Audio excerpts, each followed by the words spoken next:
Good day. We are the group 4. The country that me and my group mates choose is the country Kenya. We chose this country because we also wanted to know more about this country. So let's start with its origin.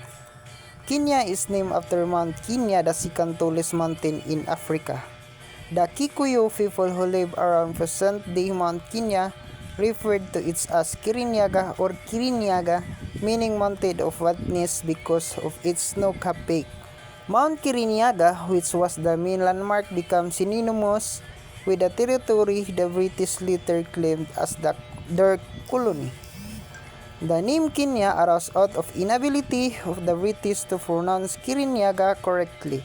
So the name Kenya is called because of the British people having a hard time pronouncing Kirinyaga, and that is how the country's name created. So let's move on to colonial history. We have pre-colonial, resistant to colonialism, and colonial. First is the pre-colonial, around 200 BC. Cushitic-speaking people from northern Africa settled in the part of East Africa that is now Kenya.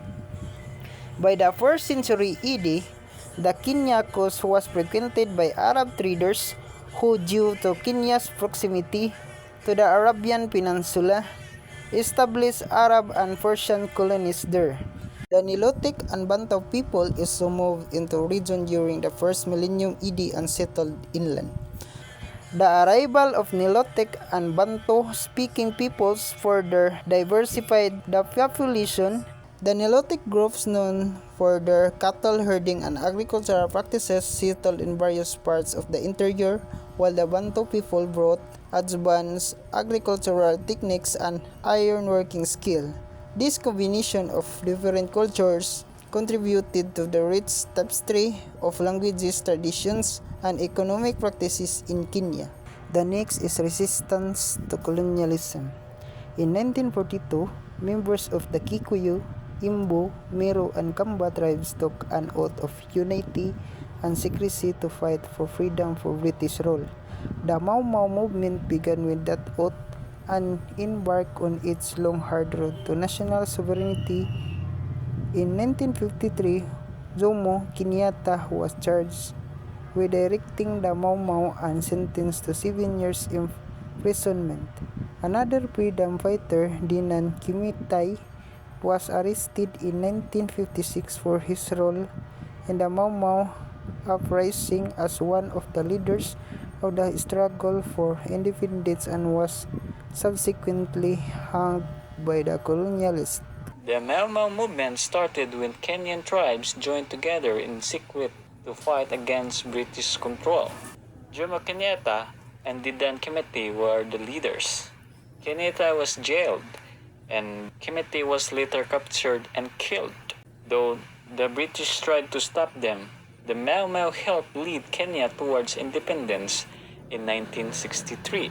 Kenya was put under a state of emergency from October 1952 to December 1959 due to the Mau Mau rebellion against British colonial rule, and thousands of Kenyans were incarcerated in detention camps. During this period, African participation in the political process increased rapidly, and in 1954, all three races, European, Asian, and African, were admitted to the Kenya Legislative Council on a representative basis. The roots of the colonial history of Kenya go back to the Berlin Conference in 1885, when East Africa was first divided into territories of influence by the European powers. The British government founded the East African Protectorate in 1895, and soon after opened the fertile highlands to white settlers, even before it was officially declared a British colony in 1920. These settlers were allowed a voice in government, while the Africans and the Asians were banned from direct political participation until 1944.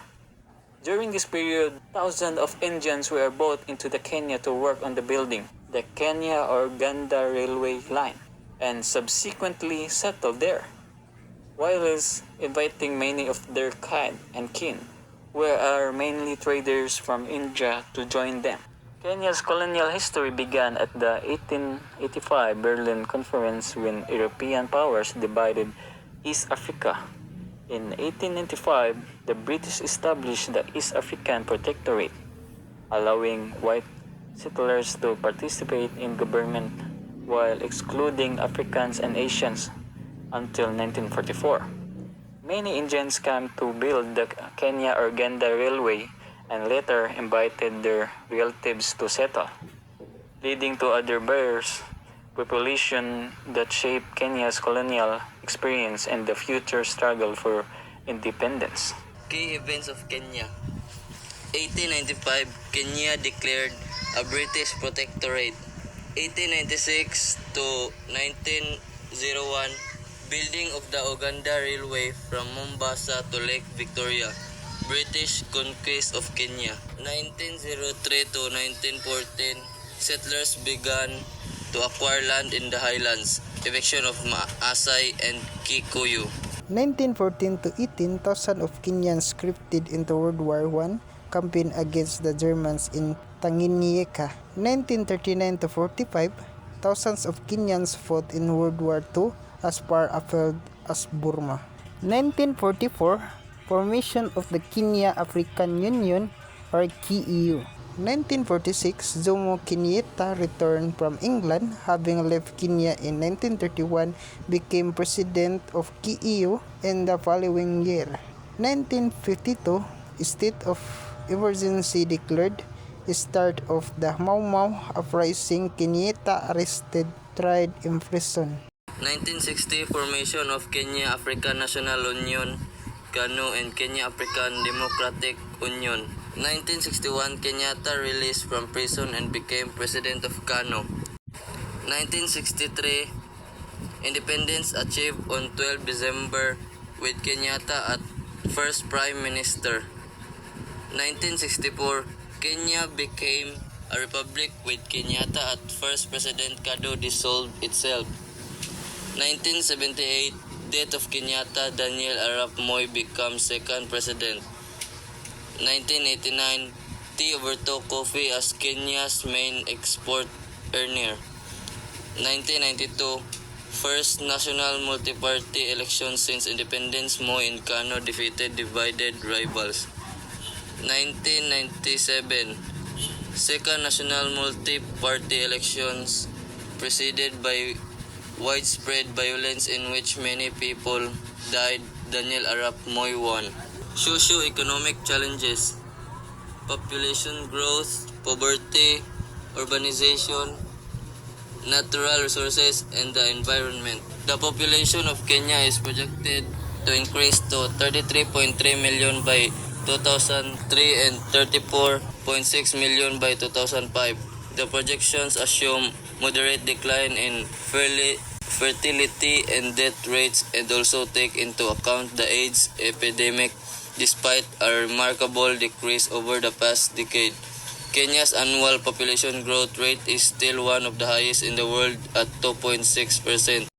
This has three major implications.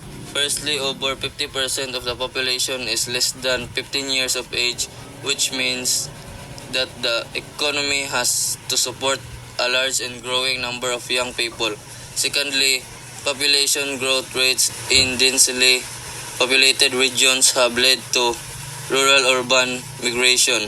Thirdly, there has also been a noticeable rural migration to the ASAL areas, affecting the ecosystem of these regions and rendering them more vulnerable to disasters. The impact of disasters on the population is greatly influenced by the incidence of poverty. According to the 1994 Welfare Monitoring Survey results, 48% of the rural population is food poor. Equally, in the same report, 47% of the rural population and 29% of the urban population were identified as absolute poor. The condition of poverty is illustrated by factors such as large families, lack of productive skills, low levels of education, ill health, high incidence of AIDS and other disabilities, and changes in social structures, leading to the breakdown of facilities and support systems. One-third of the rural households and female-headed, with as many as 60% of these having no male support. Female-headed households are especially vulnerable due to external factors such as the discriminatory access to the tenure of land in rural areas, housing in urbanized areas, and their inability to access the job market on favorable conditions. Urbanization. The rate of urbanization in Kenya is one of the highest in the world, while the estimated annual rate of growth of the urban population in Kenya is at 7.05% for the period of 1995 to 2000. The average for African cities is 4.37% and 2.57% for the world. This has overstretched the capacity of infrastructure and services in the large towns to the next that large sectors of the population have to squat or live in slums, exposing themselves to numerous hazards such as floods, fires, and epidemics. More than half of the urban residents live in poverty. They dwell in peripheral urban areas, have limited incomes, education, and poor diets, and live in unsanitary and crowded conditions. Kenya is characterized by its limited natural resources, especially for water, minerals, and agricultural land. This condition, associated to the fragility of its ecosystems and vulnerability to increased pressure by human activities, raises critical environmental issues related to biodiversity, deforestation, desertification, drought, floods, and pollution. Forest resources and soil cover are being depleted due to the rapid increase in population and the demand for human settlements and agricultural land, grazing, sourcing of construction materials, food, fuel wood, essential oils, and herbal medicines. Culture impact. Colonialism in Kenya had profound cultural impact, particularly through the imposition of the English language, Western education, and Christianity. English became dominant in administration, education, and commerce, often at the expense of the local languages. The Western-style education system marginalized the traditional knowledge, promoting European ideas and values. Christianity spread widely, replacing many indigenous spiritual practices.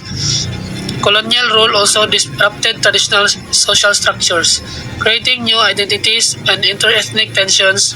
Despite these changes, Kenyan culture adopted blending indigenous and Western elements, and resistance to colonial rule played a key role in preserving cultural identity. The colonial legacy still influences Kenya's society today.